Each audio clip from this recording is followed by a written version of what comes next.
I didn't tell my parents that I had a baby because they forced me to be the scapegoat for my sister's lies, sacrifice my wins for her attention. And they actually demanded I hand over my son, telling me she deserved to be his second mom. Hey Reddit, I've never really posted before, but I need to get this off my chest. Growing up, I was always the backup kid while my younger sister got all the attention for her so-called crisis. Every time I had something important, birthdays, school wins, anything, it somehow turned into her spotlight. My parents acted like it was normal, like I should just deal with it.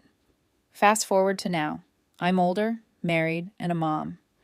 What happened with my family still feels unreal. So, I, 27, female, and I guess the only way to start this is to say, I've always been the other kid. Like, not the golden child, not the baby everyone worships, just the, oh yeah, we also have a daughter kind of deal. My sister Danielle, 24, female, has been running the family spotlight since she was 8. That's when she got diagnosed with anxiety and depression. Now, before anyone jumps down my throat, I know those are real issues.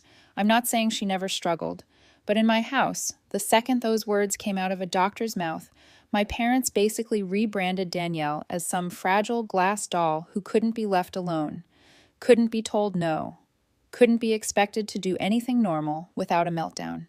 And me, their exact words were, "You're a girl, you'll be fine." Like I was born with cheat codes and no emotions. That became the family motto whenever I needed anything. Danielle cried. Emergency. Danielle didn't want to go to school. Emergency. Danielle had a stomach ache. Full family lockdown. I got sick. Go sleep it off. I had a scraped knee. Shake it off, champ. The first time I really clocked how screwed the setup was happened when I was 12. I'd been busting my ass on my middle school basketball team, practicing every day, and we actually made it to the playoffs. Huge deal for me at the time. My parents swore they'd be there. Like they made a big thing about clearing their schedules. I remember feeling pumped, thinking, wow, maybe this time they'll actually show up and cheer for me. Game day comes, and guess what? Danielle had a panic attack that morning. Full theatrics. Crying, saying she couldn't breathe, clutching her chest. My parents flipped into superhero mode and rushed her to the ER. No, hey, let's call your uncle to drive you. No, we'll split up so one of us can still go to the game. Just dropped everything and left. I asked my parents later why they didn't at least text me or something, and my mom gave me that look parents use when they think you're being unreasonable. She goes, "Your sister was in the hospital. We couldn't just leave her." And my dad chimes in with, "You're tough, daughter. We know you can handle it." Like missing the biggest game of my life was some rite of passage for building character. That became the pattern. Every time I had something going on, Danielle suddenly had a bad day. I had a science fair project. She couldn't sleep the night before because she was too anxious. Parents spent the whole morning comforting her while I was hot gluing my poster board together by myself. I wanted to have friends over. Danielle was overstimulated and they told me to cancel.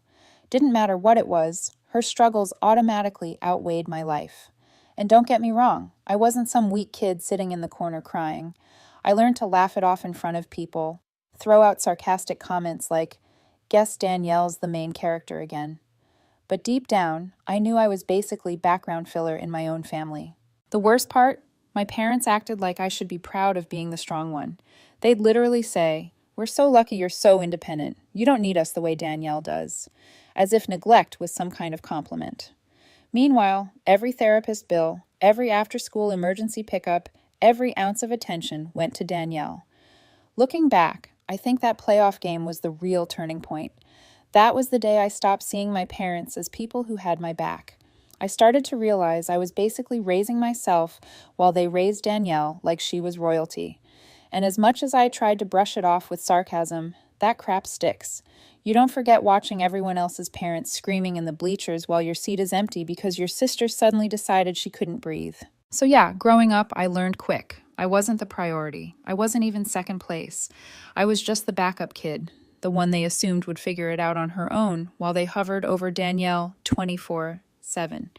And trust me, that pattern, it only got worse as I got older. By the time I turned 16, I had already adjusted to the fact that my parents couldn't be trusted to show up. But my 16th birthday was supposed to be different. My grandparents had offered to pitch in and help make it special. We booked a party at this bowling alley arcade spot in town that was basically the hangout for birthdays. My mom even ordered a custom cake with my face on it, holding a basketball. For a second, I let myself believe maybe this was the year my parents would get it right. 2 hours before the party, Danielle suddenly spiraled. She sat on the couch, crying about how she couldn't handle the stress of an upcoming test. She said she felt like she was going to pass out. My parents instantly flipped the emergency switch. Dad's keys were already in his hand. Mom was running around grabbing purses and jackets. I tried to remind them, "Hey, my party's in 2 hours." They barely looked at me. Mom just said, "Sweetie, we'll do both. Danielle just needs us right now." Guess what doing both looked like? They claimed they were taking Danielle, the cake, and the car straight to urgent care. Hours later, they finally came home smiling like everything was normal. I asked where the cake was. Mom goes, "Oh, Danielle was hungry while we were waiting, so we cut it there." At the time, I bought it, but later I'd find out the truth. There was no urgent care emergency. She'd been out with friends that night laughing it up while my grandparents kept my party alive like some sitcom gag. Except it was my life. That was the day I stopped giving them the benefit of the doubt. They weren't just unlucky. They chose her every single time. But the real turning point that year wasn't even the birthday. It was the car. See, my dad had this old sedan he babied like it was a classic. Danielle thought she was slick one night and snuck it out to go see her boyfriend. She wasn't slick. She clipped the neighbor's fence, pulling back in, and left a big dent in the front fender. Neighbor comes banging on our door the next morning, furious. I was in the kitchen eating cereal when my dad dragged me outside and pointed to the fence like it was evidence in a murder trial. "Tell the neighbor you did this." I looked at him like he'd lost his mind. I didn't even have my license yet. But nope, he already had the plan worked out. If I didn't take the blame, they'd ground Danielle too harshly and she might have a breakdown. And according to him, colleges don't like kids with a reputation for trouble. I laughed in his face at first, thought he was joking. Then my mom pulled me aside and hit me with the ultimatum. "If you don't take responsibility for this, don't expect us to help you with college. We'll have no choice but to cut you off. Do you want to ruin your future because your sister made a mistake?" That was the moment I realized exactly how low they were willing to go for her. They didn't care about me, my reputation, or the fact that I hadn't touched the car. All that mattered was protecting Danielle's precious status as the fragile one. So I caved. I went to the neighbor, apologized, said it was me. He chewed me out in front of everyone on the street. Dad docked my allowance to teach me responsibility and made me help fix the fence. Danielle sat inside with her headphones on, pretending none of it had anything to do with her. And here's the kicker. I overheard her on the phone with her boyfriend later that night, bragging that she got away with it. No guilt, no thanks, just smug. That was when the resentment really cemented itself. The birthday was humiliating, but the car incident, that was betrayal, plain and simple. They didn't just neglect me. They actively used me as a shield to protect her. I remember laying in bed that night, staring at the ceiling, thinking, so this is it. I am the sacrifice. Whenever something goes wrong, I'm the one who pays. And the worst part was knowing my parents weren't even conflicted about it. To them it made sense. I was strong. She was delicate. Therefore I could take the hit. That logic haunted me through the rest of high school. I doubled down on sports, classes, and side hustles through the rest of high school. My GPA was solid, my basketball team made regionals, and I had a part-time job at a garage changing oil just to stack some cash. I wanted one thing, college. Not some fancy Ivy, but a decent engineering program in the city. I liked building stuff, fixing things, making them work better. It felt good to use my head and my hands. I remember the night I got the acceptance letter. I came running into the living room, letter in hand, grinning like an idiot. My parents were on the couch watching TV. Danielle was scrolling on her phone. I said, "I got in, full acceptance." They even gave me a partial scholarship. For half a second, they smiled. Then my mom asked, "But how much is left after the scholarship? Because we need to plan around Danielle's therapy schedule and her meds." I froze. "Wait, what do you mean? You guys said you were saving for college." Dad shook his head like I was the dumb one. "Daughter, we told you before. Danielle's treatment isn't cheap. That's where our savings go. We just can't afford tuition for you." And that's when it hit me. The car incident ultimatum. I leaned forward and said, "Hold on. You literally told me when Danielle crashed the car that if I didn't take the blame, you wouldn't pay for my college. I took the blame. I ruined my own reputation for her. So where's the college money you promised?" They exchanged looks like I'd just spoken a foreign language. My mom went, "That was different. We needed you to be the strong one in that situation. Don't twist our words." I almost laughed. "I didn't twist anything. You blackmailed me into protecting Danielle. I held up my end. Now you're telling me there's nothing for me because all of it goes to her." Dad crossed his arms. "You'll figure it out. You're a hard worker. You always land on your feet. Danielle isn't built like you. She needs us more." That was it. No apology, no second thought, just, "You're fine, she's not. Deal with it." So I figured it out. I worked 2 jobs that summer, full-time at the garage, part-time delivering pizzas. I kept the scholarship and borrowed the rest through loans. I was constantly tired, always smelling like grease or pepperoni, but I didn't care. The grind was mine, and at least I didn't owe them anything. But then something unexpected happened. My grandpa, my mom's dad, pulled me aside one weekend when I went to help mow his lawn. He handed me an envelope and said, "Don't open it here. Just take it and don't tell your parents." When I opened it later, it was a check, enough to cover 2 semesters' tuition. I almost cried right there in my dorm. Grandpa had seen through their crap the whole time. A week later, he called and said, "I can't fix everything, but don't let them hold you back. You deserve better." That stuck with me. It was the first time in years a family member besides my grandparents actually said I deserve something. Meanwhile, Danielle was doing the opposite of grinding. She enrolled in community college twice, dropped out both times because the stress was too much. She bounced between coffee shops, friend groups, and mental health retreats, while my parents kept funding her lifestyle. If I brought it up, my mom snapped, "Stop comparing yourself to your sister. Her struggles are invisible. Yours are not invisible." Sure, conveniently invisible every time I accomplished something. By my senior year of college, I'd gotten pretty good at living without their involvement. I had friends, I had professors who actually noticed my work, and I had side hustles, fixing laptops, and building websites to cover bills. Honestly, I didn't even plan on inviting them. After so many letdowns, I was done setting myself up for disappointment. But Grandpa called me a week before and said, "Give them one last chance. You don't want to wonder what if."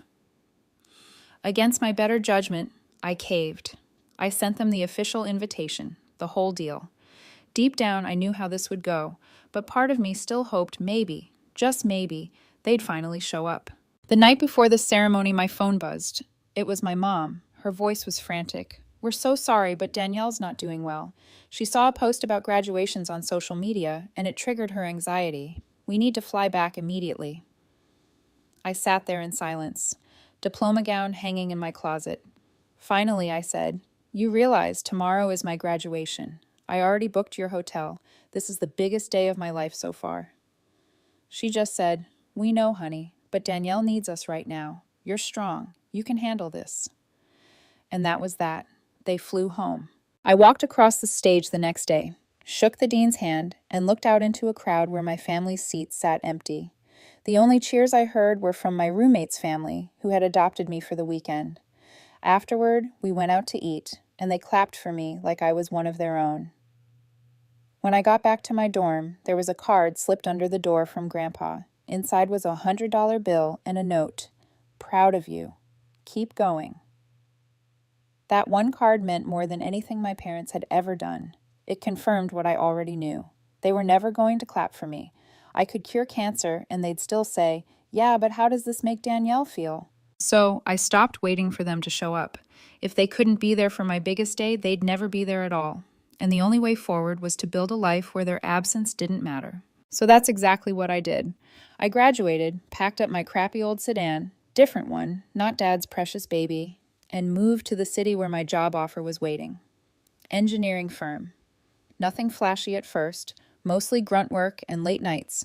But it was mine. Nobody could take that from me. That first year out of college, I started figuring out who I was, without the weight of my parents hanging over me. I met James at work. He was in accounting, sharp as hell, and for the first time in my life, I felt like someone actually saw me. Not the strong one, not the backup kid, just me. James' family welcomed me immediately. His dad asked about my projects like he genuinely cared. His mom remembered my birthday without me having to remind her, and his siblings treated me like part of the crew from day one. It felt weird at first, being included without having to fight for space. While things with James got serious, I also started tinkering on the side. Engineering was my job, sure, but I had this itch to build something of my own. I spent nights and weekends in my tiny apartment, hammering out a project I'd been sketching since college.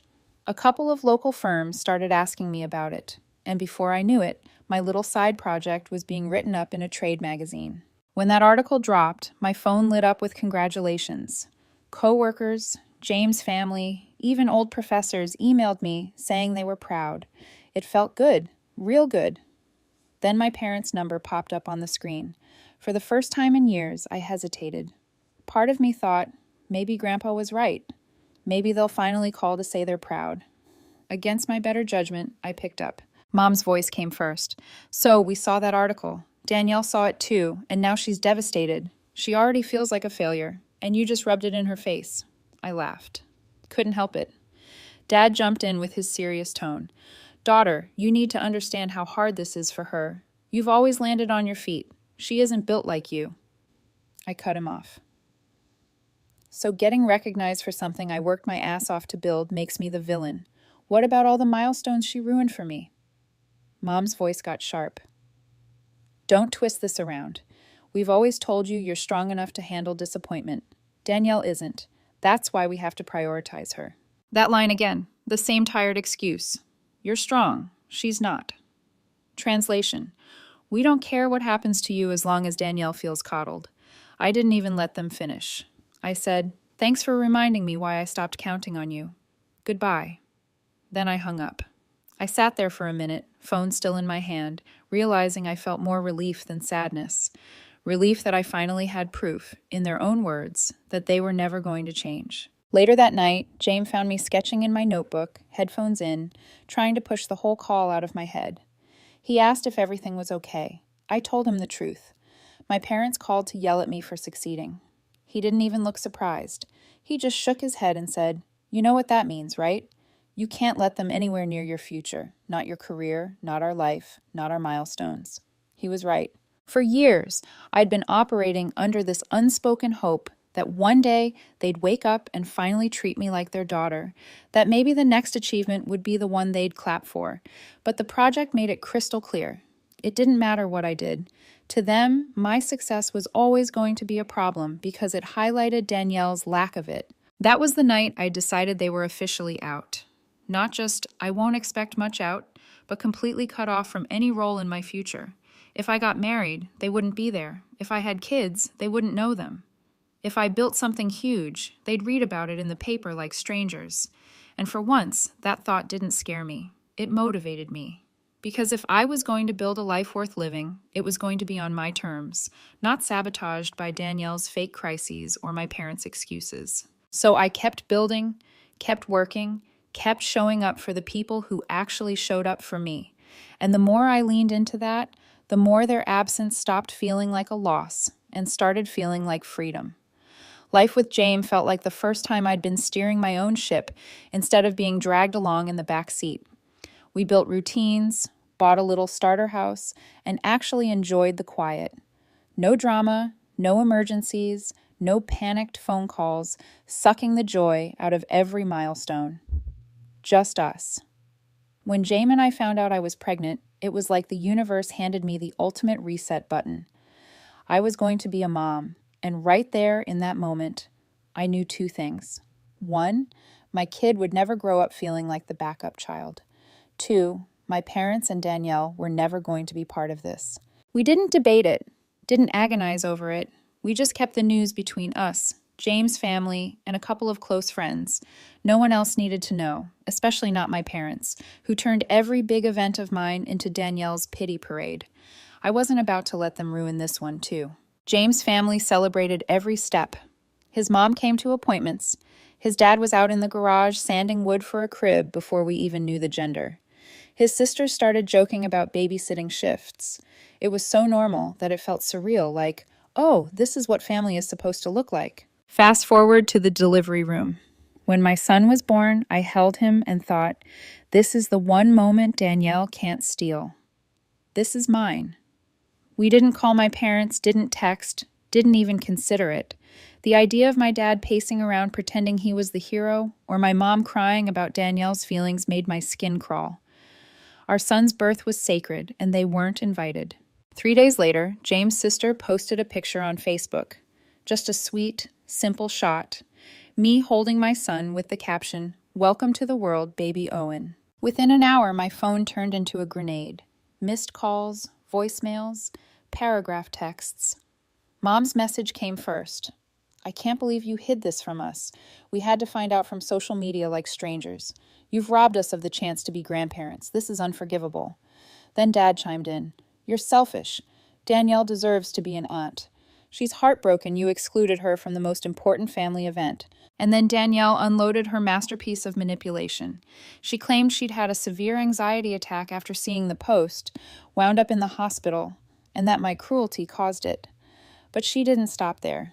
She dropped the big reveal. She couldn't have kids of her own. Apparently, she'd been diagnosed a year ago, and my parents never told me. Now she was spinning it like my son was supposed to fill that void. "You should have let me be part of this.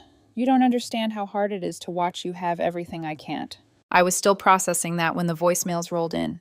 Mom's was next level delusional. "Since Danielle can't have children, you owe it to her to let her help raise Owen.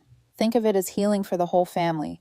You and James are strong enough to share, but Danielle needs this to feel whole again." Dad doubled down in his monotone, serious voice. "Daughter, this is the right thing to do. Let Danielle step in like a second mother. Don't be selfish." I actually laughed out loud. My parents, the same people who skipped every graduation, ate my birthday cake in a hospital waiting room, and forced me to take the fall for a car accident I didn't cause, were now demanding I hand over my newborn like he was some kind of therapy dog for Danielle. I didn't reply. Not to the texts, not to the voicemails, not to anything. Because for once, there was nothing to argue about. They'd shown me exactly who they were. No filter. It wasn't even about Danielle's infertility. Plenty of people can't have kids, and it's tragic. But they don't try to steal someone else's. My parents weren't just clueless, they were delusional. They thought my role as their daughter was to provide Danielle with whatever she lacked, even if it meant sacrificing my own child. Meanwhile, James' family was everything mine wasn't. His mom brought over casseroles, so I didn't have to think about dinner. His dad installed safety locks on all the cabinets. His sister showed up with diapers, toys, and endless jokes to keep the stress light. Every little thing reminded me that family isn't about blood. It's about who shows up. At night, when Owen was finally asleep, Jamie would look at me and ask if I was okay. And the crazy part? I was. For the first time in my life, I felt completely at peace with shutting my parents out. No guilt, no second thoughts, just peace. Because the way I saw it, I wasn't robbing Danielle of anything. She'd been robbing me my whole life, my birthday, my championships, my graduation, and now my parents thought I'd hand her my son too. Not a chance. So I made a silent promise to Owen right there. He will never grow up as somebody's scapegoat. He will never feel invisible in his own family. And most importantly, he will never be treated like he owes someone else his happiness. For the first time, I wasn't the backup kid. I was the mom, and that was all that mattered. But if there's one thing about my family, it's that they can't let things go. A few weeks after Owen was born, my cousin Laura called me. She's one of the few relatives I still talk to. Level-headed, not wrapped up in my parents' Danielle worship cult. She asked how James and the baby were doing. We chatted for a bit, and then she got quiet. Finally, she goes, "I've been thinking about all this stuff with your parents and Danielle, and I realized something. I should have told you years ago. Turns out, back when I was 17, the night of senior prom, Danielle supposedly had a severe panic attack. My parents dragged her to the ER while I got dressed alone, waiting for a ride that never came. I ended up going with my date's family, trying not to look like the kid whose parents didn't care. Laura tells me she was working at the movie theater that night. Who does she see in line? Laughing with her boyfriend, eating popcorn. Danielle. No ER wristband, no panic attack, just a regular Friday night date. While I stood around in a rented dress, wondering if she was dying, I felt my stomach flip. All those years I told myself maybe the timing was just bad luck, and now here was proof it wasn't. After I got off the phone, I started digging. Danielle was never careful about her social media. I scrolled back years and started noticing patterns. On my 16th birthday, when they swore she was at urgent care and even ate my cake in the waiting room, her own posts showed otherwise. She'd checked in at a restaurant with her friends at the exact time my grandparents were paying for my cake at the bowling alley. So, yeah, the whole medical emergency was just a cover story. College graduation. She claimed she had a breakdown from seeing graduation posts online. Meanwhile, her Instagram showed her at a music festival that same weekend. Outfit pics, tagged friends, geotags, receipts stacked a mile high. I screenshotted everything. At least 6 different times where Danielle was supposedly on the brink of collapse, and yet she was out living her best life. I showed James, and he just shook his head. She didn't just ruin your milestones by accident. She made sure of it. That was when it really clicked. It was never about anxiety. It was about control. Anytime I was about to shine, Danielle staged a crisis to pull the spotlight back. I decided to call her. When she picked up, I asked straight up, "So, were you at a music festival during my graduation, or did Instagram hallucinate it?" Dead silence. Then she started crying. The same old script. I pressed harder. "Movie theater.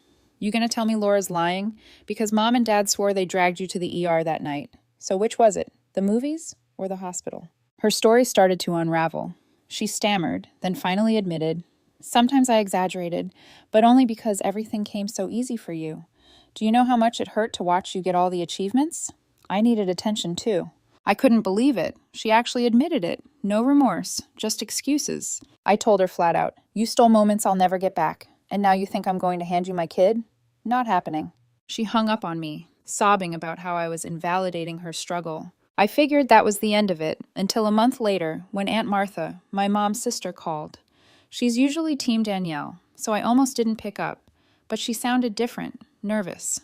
She said she'd been cleaning out my grandma's house and found a shoebox of old letters.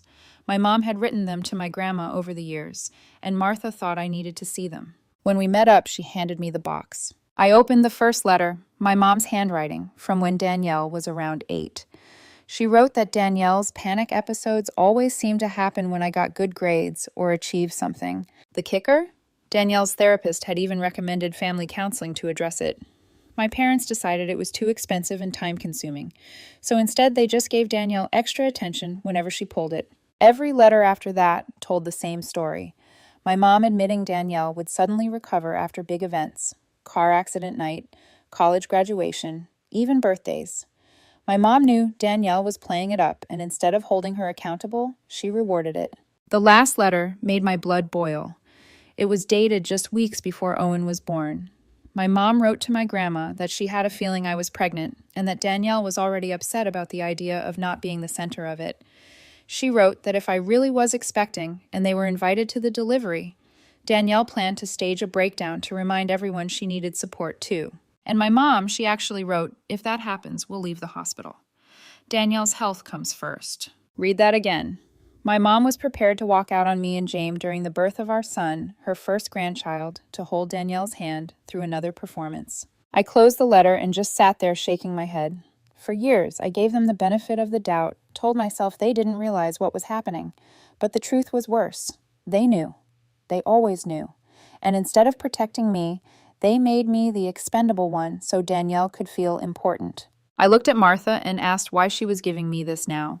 She sighed and said, "Because I finally see it in black and white. You weren't exaggerating. They really did let her run the show." It hurt, but it also set me free. This wasn't just my paranoia or bitterness. It was documented in my mom's own handwriting. For the first time in my life, I didn't feel crazy for being angry. I felt justified. I thought maybe with the letters in my hand, I'd finally have some peace. But of course, my family wasn't done trying to drag me back into the circus. About 3 months after Owen was born, I opened the door one afternoon and nearly tripped over 2 suitcases. Standing there was Danielle, eyes red like she'd been crying all day. Turns out my parents had finally hit a breaking point. Between Grandma passing and some money issues tightening the belt, they told Danielle she either needed to get a job or start paying rent. When she pushed back, they kicked her out. Before I could even ask, she launched into it. Mom and Dad kicked me out. They said I have to get a job or start paying rent. And when I told them I couldn't handle the stress, they told me to leave. I don't have anywhere else to go. Please let me stay with you. I just stared at her. This was the same person who admitted to faking breakdowns to ruin my milestones, who thought she was entitled to co-raise my son because she couldn't have her own, and now she was standing on my porch expecting me to swoop in and save her. I told her flatly, "You drove 12 hours to the wrong house." Danielle tried softening it, saying she'd realized her mistakes and wanted to rebuild our bond. But the second I brought up the letters, her tone shifted. She admitted she'd floated the idea of faking a breakdown at Owen's birth, then tried to spin it as a joke she never meant. When I pressed about the other fake emergencies, she got defensive. My struggles were real. Sometimes I exaggerated, but only because you had everything. You could at least share the attention. That was it. I told her to leave. She refused, sat down on my porch like a squatter, and said she wasn't going anywhere until I let her explain. So I did what I had to do, called the police. When the officers showed up, Danielle put on her helpless act. "She's my sister. We're just having a family disagreement. She's being heartless while I have nowhere to go." The officers weren't buying it. They explained she couldn't just camp on my property. They suggested she contact local social services. Watching her get escorted off my porch while still crying about being the victim, it felt like the perfect symbol of my whole life with her. 2 weeks later, my dad finally called. First actual conversation since Owen was born. The earlier stuff had just been voicemails and texts I ignored. His tone was cold but rehearsed. "Your sister's in a motel, running out of money. She needs you to step up. Family takes care of each other." I didn't even raise my voice. I just asked, "Did you read the letters, Dad? The ones Mom wrote about Danielle planning to fake a breakdown at my kid's birth? Did you know?" He went quiet for a moment, then snapped. "Those letters were private. You had no right to see them. And you're oversimplifying Danielle's situation. She really struggles. You're just too selfish to understand." I laughed. Selfish? After covering for her, losing milestones, missing graduations because of her emergencies, you made me the backup kid so long you forgot I had my own life. He got angrier, accusing me of abandoning my responsibilities as a daughter and sister. He said, "Mom was heartbroken that you were tearing the family apart." I told him the truth. Danielle is an adult. She created her own mess. I'm not cleaning it up, and Owen isn't your do-over therapy doll. The call ended with him saying he was ashamed of me. I just hung up, feeling lighter than I'd ever felt. 6 months later, James and I had built a rhythm. Diapers, late nights, coffee-fueled mornings, but all of it worth it. We joined a hiking group, started volunteering at an animal shelter, and made new friends who didn't know or care about my family drama. James' parents were over constantly, spoiling Owen like real grandparents. His dad built a toy chest. His mom knitted little hats. Every milestone got celebrated the way it should. I don't regret cutting them out, not inviting them to the wedding, not telling them about my pregnancy, not letting them within a mile of Owen. The letters proved what I always knew. They were never going to choose me, and I'm done sacrificing for people who only see me as a backup. Now, when I look at my son sleeping in his crib, I make the same promise every night. You will never be invisible in your own family. You'll never be forced to carry someone else's failures. You'll be celebrated for who you are. And as for my parents and Danielle, they can keep living in their delusion. I've got better things to do.